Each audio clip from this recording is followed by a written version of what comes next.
basically wasn't even supposed to be in this. This whole thing was an accident. I met an executive that worked for a company, which I won't name, and he would spend lavishly, like huge amounts of money. Him and his executives, who were supposed to be right-winged Republicans who would uphold the American morality, were doing some bad things. They have to be stopped. Their agenda will warring the United States, and after or while the United States is being warring, their agenda is global, and they plan to have the same effect across the globe. These are high-end people. We're talking about international crimes here. And I won't go further than that. Can't tell you much about this operation, but I tell you that our team was able to retrieve some important internal documents regarding our current target. It's top secret. I can't tell you more. That's it. I'm speaking out because, I know that this is wrong. What do you remember about slavery? Abraham Lincoln abolished it in 1864 when he passed the 13th Amendment, right? Well, let's take a deeper look. History tells us that under Lincoln, slavery was abolished by the 13th Amendment for all except those being punished for a crime. In other words, for all the talk and posturing, the United States still has slaves.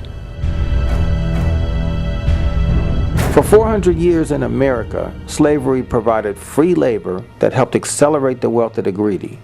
But once slavery was abolished and the labor movement has matured, the once promising U.S. economy has begun to suffer. Large corporations have responded by seeking cheap labor from third world countries. That method has helped the corporations, but not the American economy.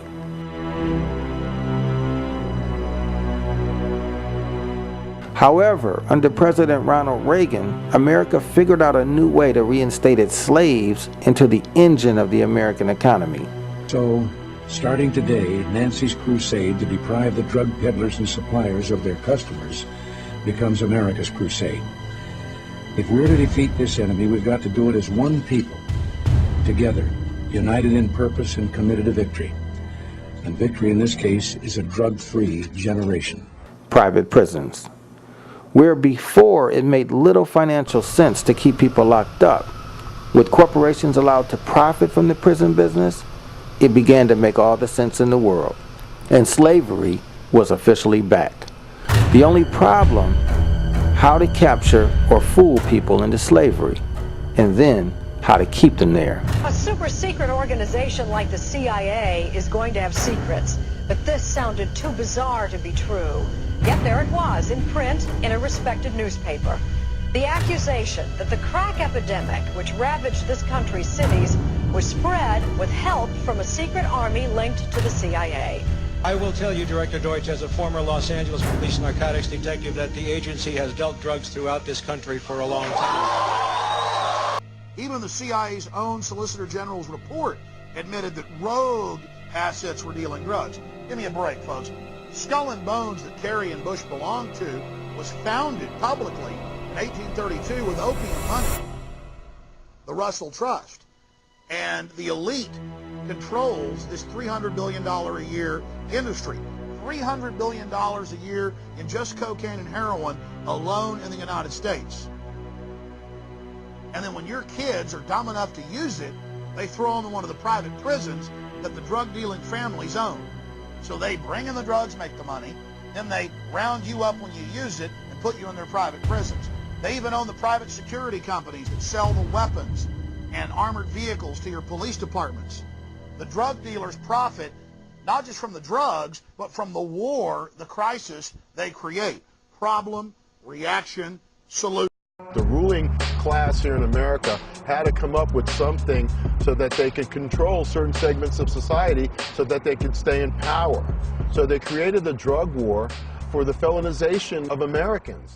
History tells us that Africans were similarly tricked into slavery, but once they were in America, new laws needed to be passed to keep them there.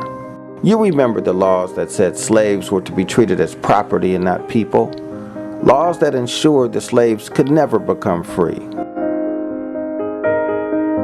Well, the same thing is happening today. Enter ALEC, an organization in Washington, D.C. pretending to be an educational conference whose real work is to make new laws to ensure today's slaves never again become free. Here's how it works.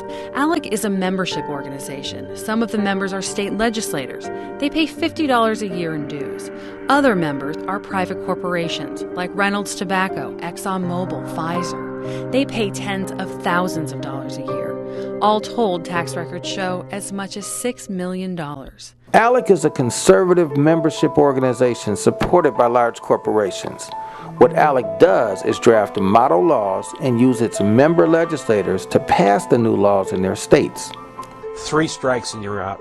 Tough on crime, truth in sentencing, what they call, unquote, model legislation, have boosted our prison population here in the United States to something like 2.3 million at this point.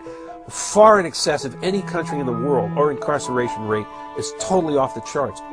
And now, SB 1070, the immigration law passed in Arizona. This officer hit right in front of our camera.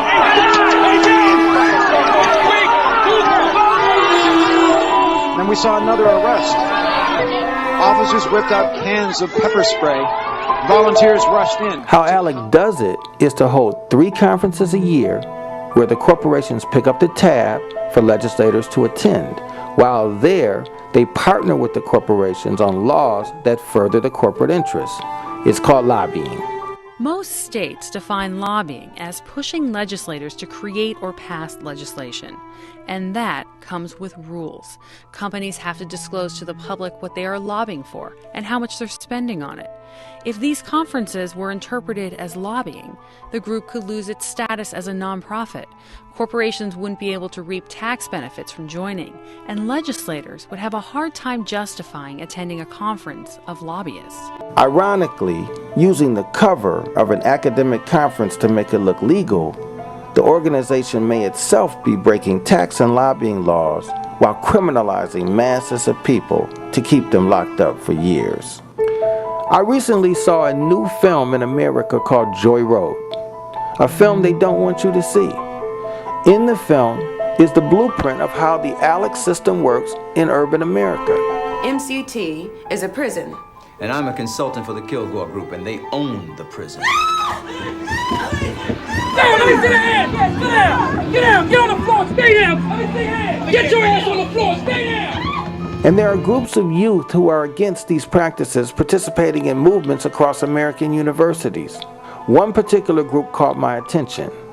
They are a James Bond, Mission Impossible type group infiltrating these organizations and revealing inner secrets about how they operate. SB 1070 is just the first in a series of laws that will be passed to help detain immigrants. You know, it's the Latino population in Arizona, but this law is going to be introduced in 24 different states during 2011.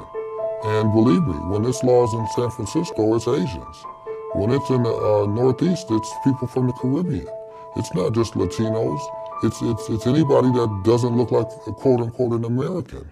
They are into some things that is basically hurting the general public. And that's why I'm called upon to resolve these type of situations and these type of problems. I'm speaking out because I want ALEC stopped. And I want what they're doing to be called lobbying. And I'm just hoping that people will see this and people will take action and protest ALEC so that what they're doing will be called lobbying so that it can be stopped and these laws will not be passed and we can return this country to its foundation.